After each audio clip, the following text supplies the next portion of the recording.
And down here at the bottom right-hand corner of Entombed Valley, we have our green Protoss player from Team Dignitas. It is BlinG. And his opponent in the upper left-hand corner from Evil Geniuses, winner of the last 3 games in a row, trying to put EG just 1 game away from advancing. It is HuK. Yeah, HuK is just purely outplaying his opponents this this series. I mean, this is the most impressive I've seen HuK play in a long time. I mean, he used to be a GSL Codes player. You know, now he's not in the GSL anymore. He's been practicing hard in Korea nonetheless, and it's only a matter of time. You know, I think a lot of people would say until he comes back, starts winning a lot of important series again, and he's certainly showing that practice is paying off for him today.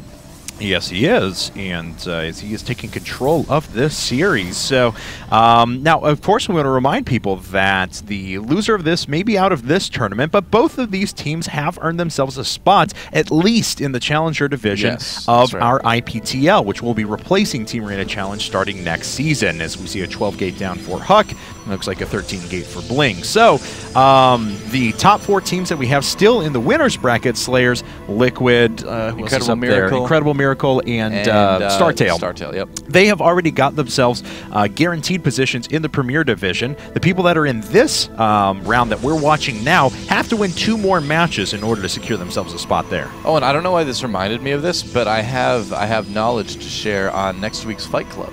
Actually, you may not have heard this yet. Have you heard? I think I have. Okay, all right. Well, never mind then. It's not going to be a big surprise to you, but we will have a Slayers Coca go up against StarTale Squirtle in Fight Club on Monday. That's going to be pretty cool. It's going to be a Zerg versus Protoss. Really excited to have Squirtle in Fight Club. A little bit surprised that we don't have Marine King anymore, but should be a good match regardless. Coca, you know, taking out Marine King in a very legitimate series, and no cheese or anything like that, just simply outplayed him. So I can't wait to see what he can do against Squirtle. And taking a look at things here, yeah, I mean, and that's no tease as well. That's not a, oh, that's what we've heard. No, it really is. It is going to be Squirtle. So yeah. So now, as we can see, HuK going with the same build that he ended up going with in game number 2 against Bishu, as he has 2 on each gas. He's going to pop out a lot of stalkers and go from there. Yep. His opponent, though, BlinG, is going for a little bit more conventional, old-school style PvP build. Gateway, then gas, then second gas on 18 after his cybernetics core was just underway. So he has a lot of flexibility, but interesting to note, actually deciding to go with a second Zealot before a Stalker at the beginning of this game. Huh. I mean, I suppose that is something that you can use to kind of pressure your opponent's multitasking, you know, cause them to have to constantly micro that Zealot and do everything else that they're doing at the same time. But yeah, the second Zealot is a bit of a surprise, I do have to say. Now, interestingly enough, in Naniwa versus Genius in the GSL just the other day, we actually saw Genius, I believe it was, go for Stargate play on this map versus Naniwa. Yeah. It was not cross positions. It was close by air, I guess you could say. It was top versus bottom on the left side, and the Phoenix play worked okay initially, but in the end kind of fell short. But I always kind of wonder now, you know, if we're going to see Phoenix play. It seems like it is making a little bit of a comeback in PvP. It never really left completely, but there was a period of a couple months where hardly anybody used it. So it's cool to see some things like that come back. Yeah, I mean, it has its place, you know. It's certainly very situational because we've seen Stargate punish very, very hard as well. Yeah. Now, taking a look at BlinG's side of things, he does have 2-gate Robo on the way, but HuK's already rolling up with a couple of Stalkers, and he's going to start warping in, or try to warp in on the high ground here in just a bit off of just these 2, now 3 warp gates. Yep, that's right. Players going a lot of times for that 12-gate, 11-gate, you know, into 3 gates of pressure early on. So not quite as fast as it could be, but still, it's going to be some significant pressure. There are already 2 sentries out. Oh, I can't believe he doesn't see that pylon. That's amazing. Yeah, so close as well. Yep. And we'll see if HuK tries to roll his way up. Stalkers. And, oh, did he just see it? Yep, he saw the pylon. And now he knows the Stalker's getting up the ramp. Oh, but there is an immortal HuK actually trapped here. He's going to lose everything. Oh, but he does warp in.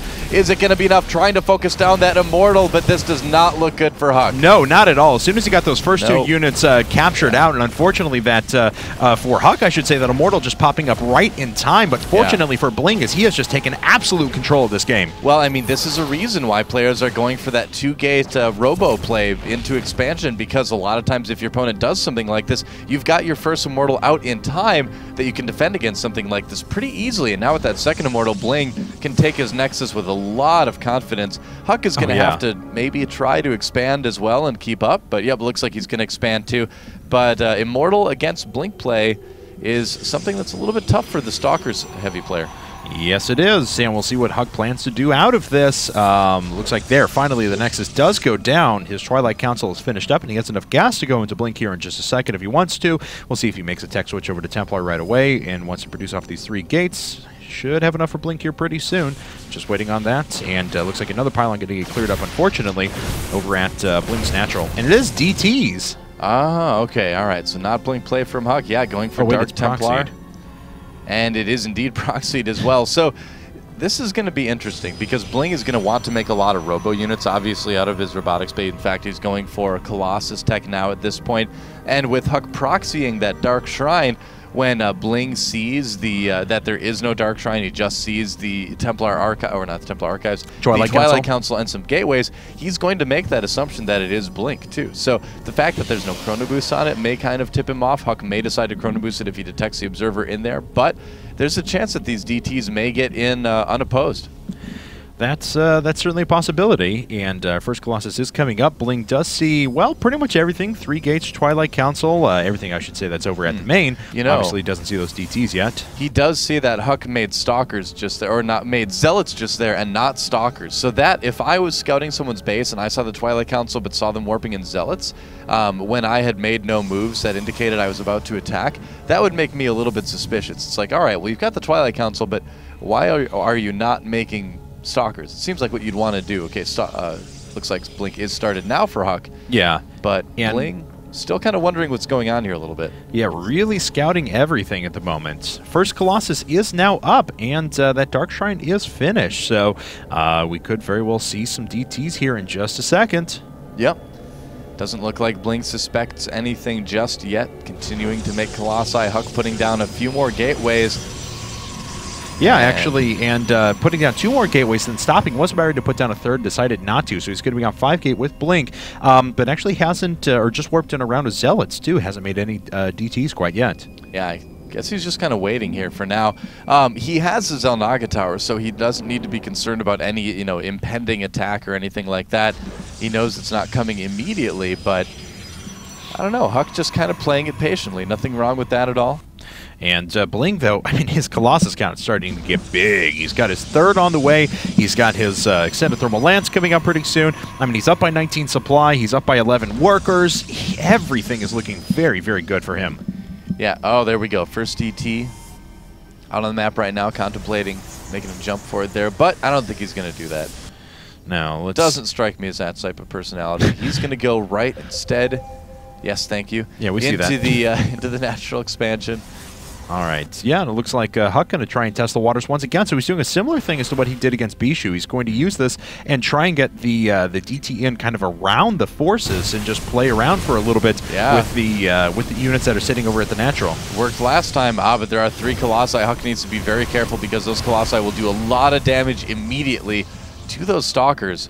Yeah, that's a completely different story than what had happened in game number 2. Yeah, absolutely. And HuK not even moving with that DT just yet. He wants to try to pull the army away, and I think BlinG knows it, man. I mean, he wants to take a 3rd base. BlinG saw the game earlier, most likely, so he has an idea about what's going on here. He has an idea that HuK is trying to bait him out of position. HuK taking a 3rd himself back at his base. Interesting. I mean, he certainly needs it. I mean, he needs to do something drastic right now to try and make his way back into this, because BlinG is already on 4 Colossi. He's going up to his 2nd Robo now. He's going to be able to double produce those in a second. BlinG going to take his 3rd base here, but he is in such a good spot, and HuK just needs something, anything at this point to try and make his way back in. Well, he's got upgrades and he's got charge on the way, and he could decide to go for Charge Lot Archon. I mean, that can be a little bit difficult to do against Colossi, obviously, because of the DPS from that.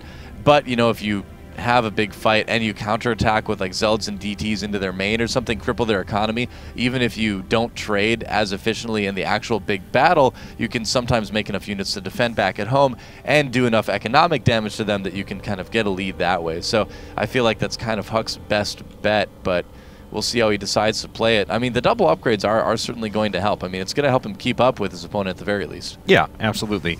And now it looks like BlinG sees that this Nexus is finished up, and HuK going to be sitting on quite a few probes here in a bit. Still down by 19 workers overall, but if you actually take that out, the army supply is pretty even, but then again, you get into quality of army, and BlinG has a staggeringly large Colossus force. 6 Colossi with 2 more on the way. Yeah, 6 Colossi, man. I mean, he could move out and win any fight he wants to do at this point. He just doesn't want to have a base trade. He wants to get up on 3 bases instead before doing anything else. But, you know, we'll see. This really, really passive style in PvP can sometimes come back to haunt you. I mean, one of the strongest things you can do in PvP is attack with a composition that your opponent can't match because of how they open. And if you decide to play a really long 3-base game in PvP, that gives your opponent time to match your composition and not worry about that. Maybe in terms of, maybe not in terms rather of sheer numbers of units, but in terms of trying to get something that will be able to counter what you have. So BlinG is I wonder, you know, he has a ton of Colossi, but he's really giving HuK a lot of time to plan and react. Yeah, and he's only been sitting on 6 warp gates this entire time as well. Hasn't added on anymore because he's doing nothing but producing Colossi. I mean, it's almost just essentially wants to max out on them. 2 more on the way. He's going to be up to 10 here in just a second. HuK is researching charge. No, I'm sorry, that's BlinG. Yeah, HuK already has HuK's is already done, yes. That's right. So he's going to have 2 upgrades here pretty soon. He's going up to 6 gas in total, and he's sitting on 1, 2, 3, let's see, 4, 5, 6, 7, 8 gates. So a little bit more than his opponent, but of course he's down 1 robo. I wonder what HuK is planning to do here. I mean, we may even see these guys both take 4ths, actually.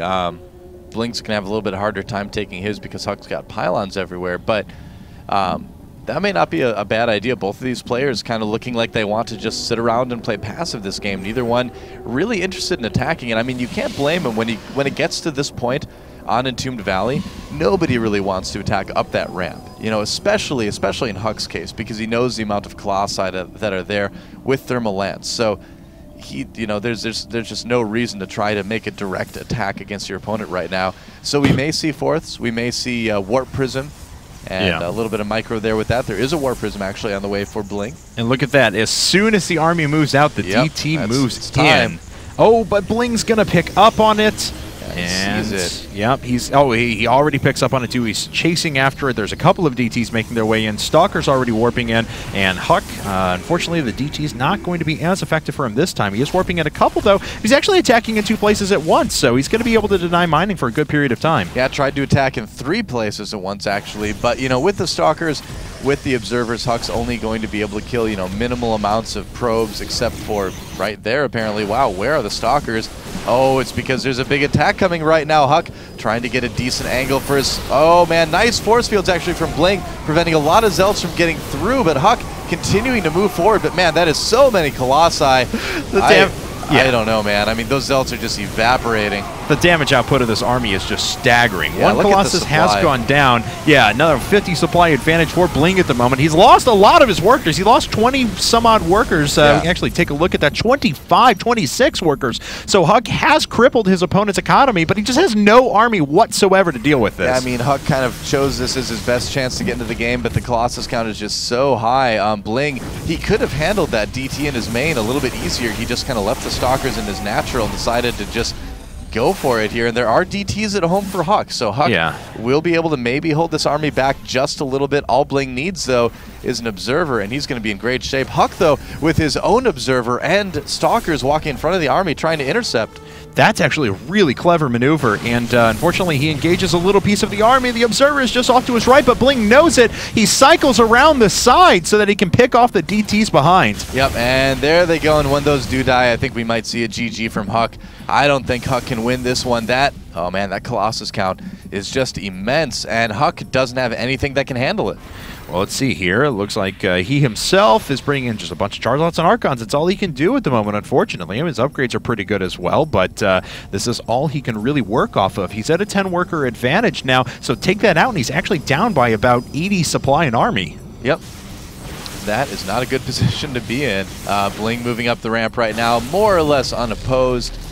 HuK has some DTs and some Archons, but the Observer's saying no to that. Well, the Archons get one shot, and that's never what you want, unfortunately. And I talked Usually about that not, worker no. count. So, well, it's even up now, and BlinG is just about to steamroll his opponent. So HuK, after taking 3 games in a row and a magnificent performance out of him, looks like he is finally going to go down to a great PvP effort from BlinG. Yeah, and man, when you see that many Colossi, there's a GG well played from HuK. Good manners there, and BlinG takes a win for Dignitas. This one isn't over yet.